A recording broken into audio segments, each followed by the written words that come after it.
राधे राधे मित्रों, मैं शर्मा सुनील ओम श्री हरि एस्ट्रोनॉट को स्वागत करता हूं। मित्रों, ओम श्री हरि एस्ट्रोनॉट के माध्यम से आज हम बात करते हैं पाइसेस असेंडेंट की, यानी कि मीन लगन के जातक और जातिकाओं के लिए माह दिसंबर का महीना कैसे रहने वाला है।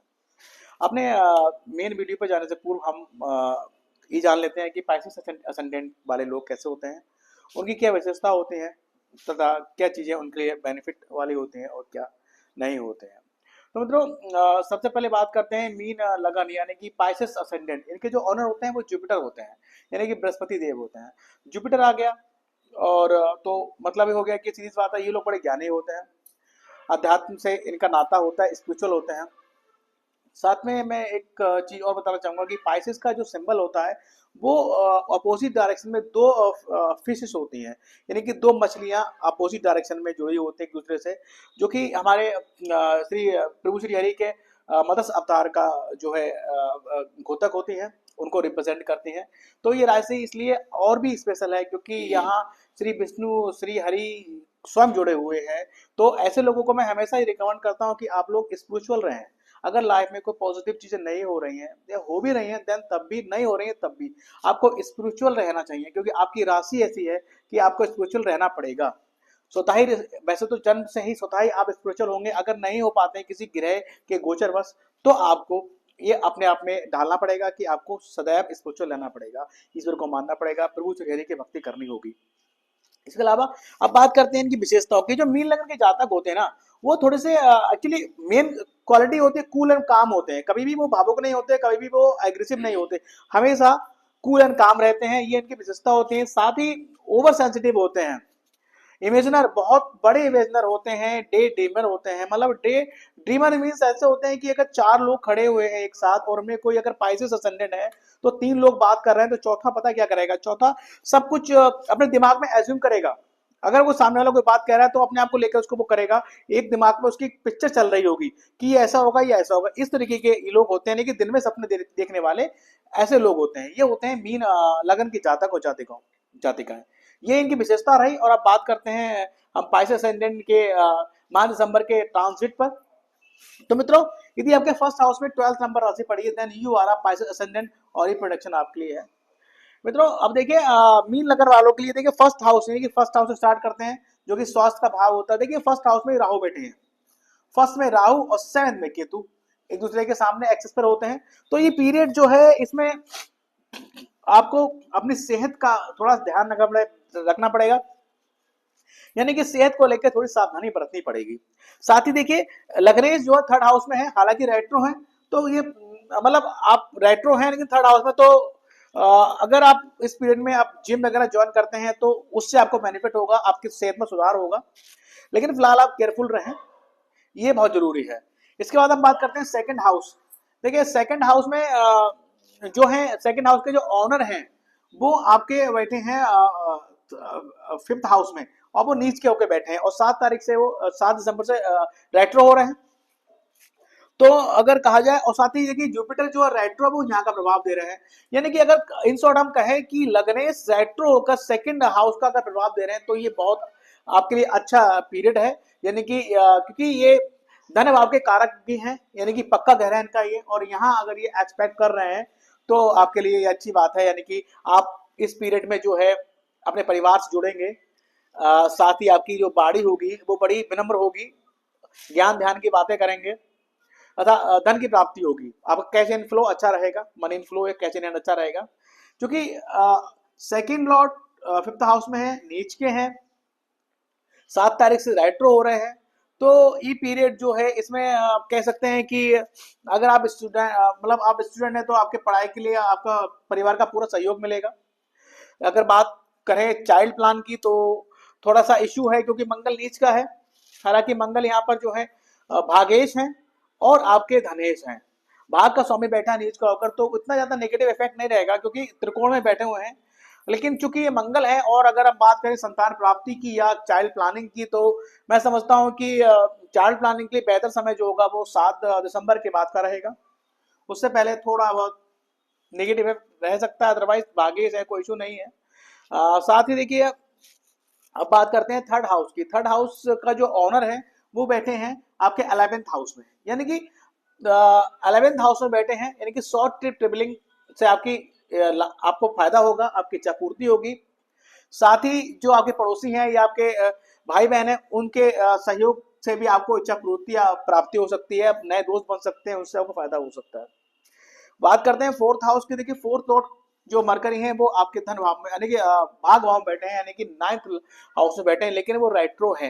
रेट्रो मीन्स वो जो 15 दिसंबर तक वो रेट्रो रहेंगे, तो वो आपके अष्टम भाव का जो है फल देंगे। तो इस पीरियड में कह सकते हैं कि आपकी प्रॉपर्टीज का जो पीरियड, प्रॉपर्टीज की जो वो रहेगा, प्रोफाइल रहेगी, या फिर माता या फिर व्हीकल्स, थोड़ा उसमें संघर्ष दिख रहा है, थोड़ी अड़चन दिख सकती है। लेकिन जैसे ही बुध मार्गी हो जाएंगे, 16 दिसंबर से ये मार्गी हो जाएंगे, तो ये पीरियड आपको बहुत अच्छा रहेगा, यानी कि नई प्रॉपर्टी बना सकते हैं, माता से अच्छे संबंध रहेंगे, माता का सहयोग रहेगा, मतलब माता आपके भाग में सहायक रहेंगी, व्हीकल्स वगैरह परचेस करने का अच्छे योग है। बेसिक एजुकेशन में पहले 15 दिसंबर तक थोड़ा जो है अड़चने आ सकती हैं, उसके बाद जो है भाग का साथ मिलना स्टार्ट हो जाएगा, बेहतर स्थिति होगी। अब बात करते हैं फिफ्थ हाउस के। देखिए फिफ्थ हाउस में जो है मंगल बैठे नीच के, और मंगल है आपके भाग भाव का स्वामी नीच का बैठा है, तो कहीं ना कहीं मतलब जब तक ये 7 दिसंबर से रेट्रो हो जाएंगे तो यहाँ का प्रभाव देंगे। तो ये पॉसिबिलिटी है कि इस पीरियड में संतान अच्छी संतान के लिए अच्छा है, लेकिन चाइल्ड प्लानिंग कर रहे हैं तो मंगल है, पापी ग्रह हैं, हालांकि भागेश है, भाग का साथ तो मिलेगा, लेकिन कहीं ना कहीं अपना कार तो ये अपना प्रभाव तो देंगे देंगे। तो मिंटू से कि 7 तारीख के बाद से भाव अच्छा और बेहतर रिजल्ट देगा। अगर आप स्टूडेंट हैं तो पढ़ाई में आपको जो है भाग का साथ मिलता नजर आ रहा है 7 तारीख से। और अगर आप चाइल्ड प्लानिंग कर रहे हैं तो 7 तारीख से आपको जो है उसे प्रोग्रेस या जो है सफलता मिलती नजर आ रही है। कोई लविंग पर्सन है तो 6 तारीख तक उसका बिहेवियर आपको समझ में नहीं आएगा, उसके बाद जैसे 7 तारीख हो जाएगी, बकरी हो जाएंगे, तब उससे उससे आपके रिश्ते में सुधार होते हुए दिखेगा, यानी कि उससे रिलेशनशिप में सुधार होते हुए आप फील करेंगे। अब बात करते हैं छठे भाव की, है कि नौकरी का भाव होता है, रोग एवं शत्रुओं का भाव होता है। इस भाव के मालिक यानी कि फिफ्थ लॉर्ड कहाँ बैठे हैं? फिफ्थ लॉर्ड बैठे हैं भाग भाव में, जो कि 14 दिसंबर तक बैठने वाले हैं। तो ये भाव ऑलरेडी बहुत स्ट्रांग हो गया, क्योंकि इस पीरियड में अगर बात करें कि सूर्य की उपस्थिति पहले भाग भाव में है, यानी कि भाग भाव में बैठे हुए हैं, तो कहीं ना कहीं अगर आप या ओवरऑल सूर्य की बात करें, उसके 15 दिसंबर को ये यहाँ 10th हाउस में आ जाएंगे, तभी बहुत अच्छी स्थिति है। तो कहीं ना कहीं ये जो पीरियड है आपका, यानी कि जब तक सूर्य देव यहाँ विराजमान है, उसके बाद सूर्य देव यहाँ आ जाएंगे, तो ये पीरियड कुछ 1-2 महीने का पीरियड बहुत अच्छा जाने वाला है। नौकरी का ये भाव बहुत मजबूत हो गया है आपका। अगर आप नौकरी की तैयारी कर रहे हैं, स्पेशली सरकारी नौकरी की तैयारी कर रहे हैं, गवर्नमेंट जॉब की, तो आपको जॉब मिलते हुए दिख रहा है। कहीं लोन वगैरह का इशू है तो आपको लोन मिल सकता है, कॉम्पिटिटिव एग्जाम में आपको सफलता मिल रही है, और इस पीरियड में आप अपने शत्रुओं पर हावी रहेंगे, रोग आपको छू नहीं पाएंगे, इस तरह की चीजें होंगी। बहुत अच्छा पीरियड है, अच्छा भाव है और मजबूत भाव बन रहा है। अब बात करते हैं सेवेंथ हाउस की। देखिए सेवेंथ हाउस में जो सेवेंथ लॉर्ड है वो आपके मरकरी हैं, वो बैठे हैं आपके 9th हाउस में, भाग भाव में बैठे हैं, लेकिन वो रेट्रो हैं, तो 15 दिसंबर तक वो अष्टम भाव का जो है फल देंगे। तो कहीं ना कहीं कहते हैं कि पार्टनरशिप बिजनेस अगर आपका अगर कोई आपका पार्टनरशिप बिजनेस जो है वो फैक्ट्री प्रोडक्शन से रिलेटेड है, सर्जरी से रिलेटेड है, इंश्योरेंस से रिलेटेड है, या फिर कोई पैतृक पेरेंटल जो संपत्ति का इशू है, यानी कि ससुराल पक्ष से, तो वो अगर इस तरीके का इशू है तो वहां आपको फायदा होता हुआ दिख रहा है। अगर अदरवाइज इनके अलावा कुछ और चीजें हैं तो थोड़ी सी अड़चने उसमें दिख रही हैं। ये कह लीजिए कि अगर बात करें स्पाउस की, तो स्पाउस का ये घर, जैसे ये स्पाउस से दूसरा भाव पड़ता है अष्टम भाव, तो ये स्पाउस का अपना घर होता है, उसका परिवार होता है, तो कहीं ना कहीं स्पाउस अपने घर परिवार से जुड़े हो सकते हैं, या वहां उनका भ्रमण हो सकता है, इस तरह की चीजें हो सकती हैं। और साथ ही केतु यहाँ बैठे हुए हैं, तो कहीं ना कहीं केतु आपको छठे भाव से 7वें भाव से रिलेटेड आपको डिससेटिस्फेक्शन देंगे। केतु नजर दोष देता है, तो कहीं ना कहीं आपके स्पाउस को नजर दोष की समस्या रह सकती है। तो केतु का उपाय करें, अगर जन्म पत्रिका में केतु नेगेटिव इफेक्ट दे रहा है तब भी इसका उपाय करें। केतु के लिए आप ब्लैक डॉग्स को खाना खिला सकते हैं, ब्लैक डॉग्स को फीडिंग कराइए, और साथ ही जो है जाड़े का सीजन भी आ गया, 3 कंबल आप जरूरतमंद को दान कर सकते हैं। राहु के लिए नारियल बोल चुका हूं मैं। अब बात करते हैं एर्थ हाउस की। देखिए एर्थ लॉर्ड कहाँ बैठे हैं? एर्थ लॉर्ड बैठा है 11th हाउस में, बहुत अच्छी पोजीशन है। अगर आप उद्योग से जुड़े हुए हैं, फैक्ट्री प्रोडक्शन का काम है आपका, या आप सर्जरी का कोई काम है आपका, या फिर इंश्योरेंस का काम है, या फिर पेरेंटल प्रॉपर्टी का अगर कोई इशू है, तो वो सब चीजें यहाँ होती हुई दिख रही हैं, उससे आपको फायदा होते हुए दिख रहा है। इस अगर इस 8वें भाव के कारतत्व से रिलेटेड कोई काम करते हैं तो बहुत फायदा होना है, यानी कि ये बहुत सबसे मजबूत भाव है 11वां भाव, और अष्टम भाव का स्वामी यहाँ बैठा है, तो ये बहुत अच्छी चीज है, बहुत फायदा होता दिख रहा है। बात करते हैं नवम भाव की, भाग भाव की। देखिए भाग भाव में सूर्यदेव विराजमान है और जो बुधदेव विराजमान है।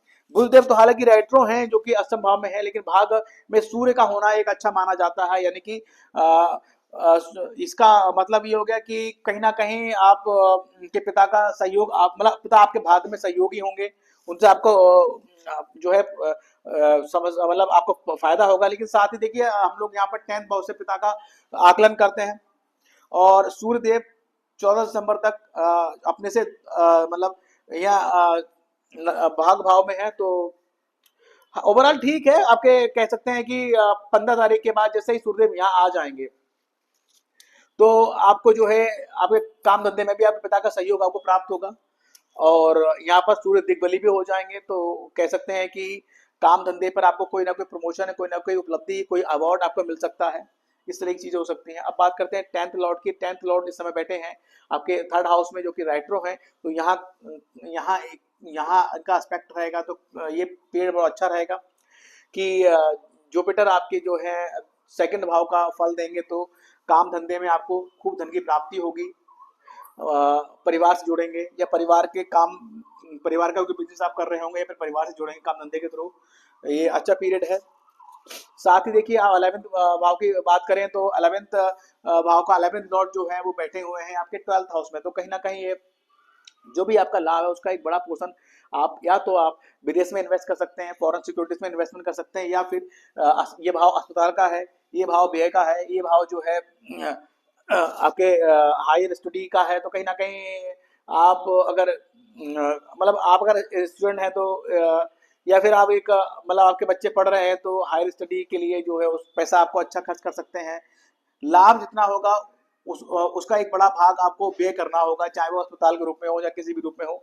इस तरह की चीजें हाँ रह सकती हैं। अब बात करते हैं 12th लॉर्ड की, तो देखिए 12th लॉर्ड अपनी राशि में बना हुआ है, यानी कि ये शनि अपनी राशि में है, तो इस पीरियड में जो है बहुत ज्यादा नेगेटिव इफेक्ट ये नहीं देंगे, क्योंकि शनि है धीरे धीरे करते हैं, तो कहीं ना कहीं कोई ये पॉसिबल हो सकता है कोई ऐसी बीमारी हो जिसके इलाज पे खर्चा हो सकता हो, कोई कोर्ट कचहरी केस हो तो लंबा केस सकता है। इस तरह की चीजें हो सकती हैं। व्यय अगर कुछ हो रहे हैं तो थोड़े से एक दीर्घ गति के व्यय हो सकते हैं, इस तरह की चीजें हो सकती हैं। इसके अलावा देखिए बात करें तो मुक्त तिथियों की, इस माह 30 दिसंबर को सोमवती अमावस्या है। अगर राहु आपकी जन्म पत्रिका में जो है नेगेटिव इफेक्ट दे रहा है, और यहाँ ट्रांजिट का राहु भी देखो पित्त दोष बना रहा है आपके लिए, ये पित्त दोष का बना रहा है, तो कहीं ना कहीं राहु की नेगेटिविटी आपको प्राप्त अगर हो रही है, तो आप अमावस्या वाले दिन जो है श्री सुबह जल्दी उठकर श्री विष्णु सहस्त्रनाम का पाठ करें, बहते जल में नारियल प्रभावित करें। अगर ये पॉसिबल ना हो तो किसी भी मंदिर में जाकर यथाशक्ति नारियल दान कर सकते हैं, तो उससे राहु की नेगेटिविटी जो है बहुत हद तक कम होती है। साथ ही देखिए इस माह 5 दिसंबर और 18 दिसंबर को चतुर्थी भी है। संकष्टी चतुर्थी जो है 18 दिसंबर को है, और 5 दिसंबर को विनायक चतुर्थी है। अगर आपका प्रॉपर्टी से रिलेटेड कोई काम नहीं बन रहा है, घर नहीं बन रहा है, प्रॉपर्टी से रिलेटेड कोई काम नहीं बन रहा है, कोई वाद विवाद है प्रॉपर्टी को लेकर, भाई से कोई वाद विवाद है, या फिर आपके सुख भाव में कुछ कमी है, रिजल्ट नहीं मिल पा रहे हैं, या आपके स्पाउस या पार्टनरशिप बिजनेस है तो उसमें कोई आपको पॉजिटिव रिजल्ट नहीं मिल रहा है, तो आप विनायक चतुर्थी और संकष्टी चतुर्थी का व्रत करें। उस दिन आप गणेश मंदिर जाएं, गणेश जी की पूजा अर्चना करें, उनको लड्डू का भोग लगाएं, उनके चरणों में ध्रुवा अर्पित करें, ताकि मंगल से मिलने वाले नेगेटिव चीजें और आपके 4th और 7th हाउस में जो भी आपके अच्छे रिजल्ट आपको नहीं मिल रहे हैं वो आपको मिलने प्रारंभ हो जाएंगे। इसके अलावा देखिए 13 दिसंबर और 28 दिसंबर को जो है प्रदोष व्रत है। 28 को तो शनि प्रदोष है और 13 को प्रदोष है। और देखिए चतुर्थ राशि जो आपके पड़ी है बहुत पंचम भाव पड़ी है, देखिए संतान भाव में ही राशि पड़ी हुई है, आपके प्रेम के भाव में ही राशि पड़ी है। तो कहीं ना कहीं अगर इन चीजों में कमी आ रही है, संतान की प्राप्ति में कोई बाधा आ रही है, या फिर प्रेम संबंधों में कोई बाधा आ रही है, स्टडी अगर स्टूडेंट है तो स्टडी में जो बाधा आ रही है, इस बाधा के निवारण के लिए आप प्रदोष का व्रत करें। उस दिन आप शिव मंदिर जाएं, उनको शिवलिंग पर आप जलाभिषेक करें। साल में 1-2 बार आप कम से कम एक बार रुद्राभिषेक अवश्य करें, ताकि पंचम भाव से रिलेटेड जो भी परेशानियां आ रही हैं वो दूर हो सकें और यहाँ आपको अच्छे लाभ या अच्छे फल मिल सकें। साथ ही देखिए गज केसरी योग की बात करें, 2, 8, 15, 21 और 29 इन तिथियों में 2 दिसंबर, 8 दिसंबर, 15 दिसंबर, 21 दिसंबर और 29 दिसंबर इन तिथियों में गज केसरी योग लग रहा है। गज केसरी योग के बारे में सदैव ये कहता हूँ, हमारी एस्ट्रोलॉजी में ये अनुभव की बातें है कि जिन जातक और जातिकाओं की जन्म पत्रिका के अच्छे भावों में गज केसरी योग विद्यमान होता है, भी जातक और जातिकाएं बहुत थोड़ी सी मेहनत से आकाश की बुलंदियों को छूते हैं, यानी कि अर्थ से फर्श पर जाने के लिए ये योग एकमात्र योग पर्याप्त होता है। साथ ही इन तिथियों में आप थोड़ा नोट करिए तिथियों को, 2, 8, 15, 31 और 29 दिसंबर। इन तिथियों में महीने के और तिथियों की अपेक्षा आपके हाथ में पैसा अधिक आएगा, कैश इन हैंड ज्यादा आएगा, इसको आप अनुभव कीजिएगा। अनोख की बात है। साथ ही देखिए इस महीने कुछ डेट्स मैंने लिखी हैं, अलग डेट्स लिखी हैं, 7, 8, 9, 10, 23 और 24 दिसंबर। ये कुछ तिथियां हैं, इनको नोट डाउन कर रखिए। इन तिथियों में कोई भी एक महत्वपूर्ण निर्णय अगर लेने के चांसेस बन रहे हो, तो चाहे वो आपके पर्सनल लाइफ से रिलेटेड हो, चाहे वो आपकी नौकरी से या बिजनेस से रिलेटेड हो, प्लीज नहीं लीजिएगा, उसको थोड़ा अवॉइड कीजिएगा, डिले कीजिएगा और आगे पीछे किसी और तिथि में इसका वो निर्णय लीजिएगा। अन्यथा इन तिथियों में अगर कोई निर्णय लेंगे तो वो 100% गलत निर्णय साबित होगा और उससे आपको जो है भविष्य में नुकसान होगा। इसके अलावा देखिए आपकी बात करें कि पाइसेस के लिए कंफर्टेबल राशियां कौन कौन सी होती है। एरीज, कैंसर, लियो और सेजिटेरियस, यानी कि क्या कहते हैं, मेष, कर्क, सिंह और आपकी जो है धनु। ये 4 राशियों के लोग अगर आपके संपर्क में हैं, आपके टच में हैं, तो उनसे सदैव ही आप बना के रखिए। ये राशियों के लोग आपके लिए बहुत लक्की होते हैं। अगर कोई एडवाइस देते हैं या आपको, तो उसको अन्यथा ना लेके उसको अप्लाई कीजिएगा, आपको फायदा होगा। और साथ ही साथ में तो देखिए मैंने कुछ पॉइंट लिख रखे हैं जो मैंने आपको अभी बताया, डिस्कस किया है मैंने आपसे, उसको मैंने कुछ पॉइंट ऑफ ग्रुप में लिखा है। देखिए फर्स्ट में लिखा है हेल्थ केयरफुल, हेल्थ के लिए केयरफुल रहिए। स्पाउस को नजर दोष हो सकता है। मैंने बोला है कि केतु एक तो डिससेटिस्फेक्शन देता है, और साथ ही मतलब इस पीरियड में यानी कि जो सप्तम भाव में केतु है, ये आप या था स्पाउस और आपका अगर बिजनेस है तो बिजनेस से आपको डिससेटिस्फेक्शन देगा, या फिर आपके व्यापार को नजर दोष देगा, या आपके जो है स्पाउस को नजर दोष देगा। तो उसकी रेमेडी बता चुका हूं मैं, कीजिएगा। साथ ही देखिए ओवर एक्सपेंसेस, हाँ ज्यादा लाभ भाव का स्वामी 12th हाउस में है, तो ओवर एक्सपेंसेस आपको दिखाई रहा है। रिलीफ एनिमी, ठीक है, रोग शत्रु से आपको रिलीफ रहेगा। न्यू जॉब के लिए मैंने बोला यस। बेनिफिट फॉर एक्सरसाइज, ठीक है। शॉर्ट ट्रेवलिंग बेनिफिट्स मैंने बता दिया आपको। व्हीकल्स प्रॉपर्टीज में देखिए ये जो है फोर्थ लॉर्ड यहाँ बैठा हुआ है, तो 16 तारीख से मार्गी हो रहे हैं, तो कहीं ना कहीं आप अगर प्रॉपर्टी और व्हीकल लेने के लिए मूड बना रहे हैं, तो आपको उसमें आपको भाग का साथ मिलेगा और वो परचेस करते हुए नजर आएंगे आप। स्टूडेंट के लिए टाइम ठीक है आपका, स्पेशली 7 तारीख के बाद से, और स्थिति अच्छी हो जाएगी। गवर्नमेंट जॉब के लिए ठीक है। पार्टनरशिप बिजनेस के लिए और मैरिड लाइफ ओके रहेगी, गुड रहेगी। रिलीजियस ट्रेवलिंग हो सकती है स्पाउस और पार्टनर के साथ। मैं बोल दिया, क्योंकि देखिए ये पार्टनर का जो स्पाउस है वो यहाँ बैठा है, तो कहीं ना कहीं और रिलीजियस ट्रेवलिंग का भाव है। लॉन्ग ट्रेवलिंग हो सकती है, या फिर रिलीजियस ट्रेवलिंग आप अपने स्पाउस के साथ कर सकते हैं, या फिर बिजनेस के पर्पज से भी आप ये ट्रेवलिंग आपकी हो सकती है, जिससे आपको अच्छे रिजल्ट प्राप्त होंगे। आपका 8th हाउस बहुत स्ट्रांग है, क्योंकि इसका जो 8th लॉर्ड वो यहाँ 11th हाउस में बैठा हुआ है, तो अगर आप इस भाव से जुड़े काम कर रहे हैं तो आपको बहुत फायदा होने वाला है। चिल्ड्रन और ग्रैंड चिल्ड्रन के लिए अच्छी न्यूज बोला, सूर्य यहाँ बैठे हैं, तो कहीं ना कहीं मंगल यहाँ मतलब एक त्रिकोण का स्वामी दूसरे त्रिकोण में बैठा हुआ है, तो ये बहुत अच्छी पोजीशन है। चिल्ड्रन और ग्रैंड चिल्ड्रन की तरफ से आपको कोई गुड न्यूज मिल सकती है। वर्क प्लेस पे प्रॉफिट हो सकता है। सूर्य वहां जा रहे हैं। डिस्टेंस फिर फ्रेंड, हाँ ठीक है, डिस्टेंस विद फ्रेंड्स, क्योंकि जो आपके 11th लॉर्ड यहाँ जाएंगे, तो कहीं ना कहीं आपके मित्रों से आपकी बातचीत में कमी नजर आएगी, क्योंकि शनि है, थोड़ी दूरी बनाएंगे। कारतत्व है उनका वो। फॉरेन इन्वेस्टमेंट करा सकते हैं आपसे। शेयर ट्रेडिंग के लिए अगर मैं कहूँ तो प्लीज मत कीजिएगा, क्योंकि मंगल नीच का बैठा है और साथ ही शनि यहाँ बैठे हुए, तो शनि शॉर्टकट नहीं देते, वो मेहनत कराते हैं, इसलिए उसके लिए आपको मैं ना कहूंगा। हॉस्पिटल कोर्ट केसेस के खर्चे आपको दे सकते हैं, थोड़े लंबे खर्चे दे सकते हैं, या फिर कोई बीमारी दे सकते हैं जो थोड़ी लंबी चले। इस तरह की चीजें शनि कर सकते हैं। हालांकि अपनी राशि में तो बहुत ज्यादा नेगेटिव इफेक्ट नहीं रहेगा इनका। इसके साथ ही देखिए रेमेडीज के बारे में अगर बात करें, तो देखिए आपके 5वें भाव में जो है 4th नंबर राशि पड़ी हुई, कर्क राशि पड़ी हुई है, तो आपको सदैव शिव उपासना करनी चाहिए। ये आपके इस देह में शिव जी, और प्रत्येक रोज आपको सुबह में उठकर शिवलिंग पे जल चढ़ाना चाहिए। अगर रोज नहीं कर सकते तो प्रत्येक सोमवार को ये काम कीजिए, ताकि आप ये जो रेमेडी आप करेंगे, अपने इस देव की आराधना करेंगे, ये आपके जन्मपत्रिका के बाकी सारे दोषों को हर लेगा, उनका निवारण कर देगा, और आपको सकारात्मक जो है फल देना शुरू कर देंगे। विष्णु उपासना कर सकते हैं। देखिए आपके जो अतिकारक ग्रह हैं, जो वो आपके जुपिटर ही हैं, आप टोपाज धारण कर सकते हैं। साथ ही विष्णु उपासना आप करेंगे, आपके लिए बहुत फायदेमंद रहेगा। व्हाइट पर्ल आप धारण कर सकते हैं, टोपाज आप धारण कर सकते हैं। और सदैव देखिए आपके 12th हाउस में जो है 11 राशि पड़ी हुई है, तो अगर शनि के नेगेटिव इफेक्ट प्राप्त हो रहे हैं, तो मैं आपको हमेशा ये एडवाइस करूंगा कि always help to poor peoples. आप हमेशा गरीब लोगों की मदद कीजिए, फूड पैकेट का दान कीजिए, इस तरह की चीजें करें। इससे आपको जो है अच्छे रिजल्ट प्राप्त होंगे, या कह लीजिए 12th हाउस से रिलेटेड जो भी कारतत्व है उसमें नियंत्रण रहेगा। तो मित्रों एक छोटा सा डिस्कशन था ये पाइसेस असेंडेंट के ऊपर कि मार्च दिसंबर का महीना पाइसेस असेंडेंट के लिए कैसा रहने वाला है। यदि वीडियो आपको अच्छा लगे तो लाइक कीजिएगा, और जिन लोगों ने हमारा चैनल ओम श्री हरि एस्ट्रोवर्ड सब्सक्राइब नहीं किया है तो प्लीज सब्सक्राइब कीजिएगा। साथ ही मेरी आपसे एक रिक्वेस्ट और है कि आपकी जानकारी में जो भी पाइसेस असेंडेंट हो, आपके संपर्क में हो, तो उनको वीडियो जरूर शेयर कीजिएगा, ताकि वो दिसंबर माह में जान सकें कि क्या क्या होने वाला है और वो उसके लिए मेंटली तौर पर प्रिपेयर रहें। So thank you very much. Radhe Radhe.